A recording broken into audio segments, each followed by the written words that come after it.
Hindi natuloy ang pagharap ng ilang congressman sa pagdinig ng Senado ukol sa charter change.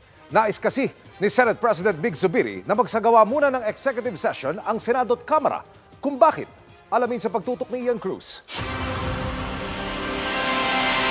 Sa pagpapatuloy ng pagdinig ng Senate Committee on Constitutional Amendments and Revision of Codes ukol sa charter change, walang imbitadong 4 na miyembro ng Kamara sa pangunguna ni House Committee on Amendments Chairman Rufus Rodriguez.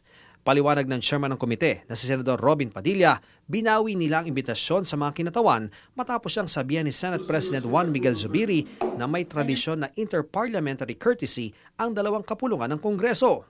Ako po ay sinabihan na i-move muna.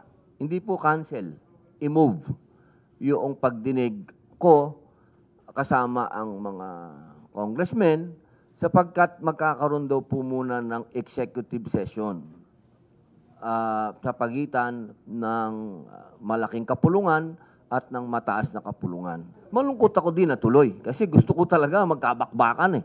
Oo, eto na talaga yung inaantay ko. Being a neophyte senator, the chair of the committee may not yet be fully abreast of the traditions and practices of both chambers. We want to avoid a scenario in which conflicting opinions and heated arguments may take place, putting the chairperson in a bind, particularly on how to rule on such discussions. Inaasahang isasagawa ang executive session ukol sa Chacha sa pagitan ng mga miyembro ng Kamara at Senado sa break ng Kongreso na magsisimula na sa susunod na linggo. At kung hindi raw magkakasundo ang dalawang kapulungan ng Kongreso, inaasahang walang mararating ang anumang tangkang baguhin ang konstitusyon. Kahapon, nagkausap sa telepono sina Zubiri at House Speaker Martin Romualdez kung saan napag-usapan ang constitutional reforms. Sa isang statement, sinabi ni Romualdez na tiniyak daw sa kanya ng Senate President. Bukas siya sa economic reforms sa pamamagitan ng constitutional amendments. Paglilinaw ni Zubiri. That's why I want to correct it. My open-mindedness is for us to discuss further on this issue. We're not closing our doors for discussion.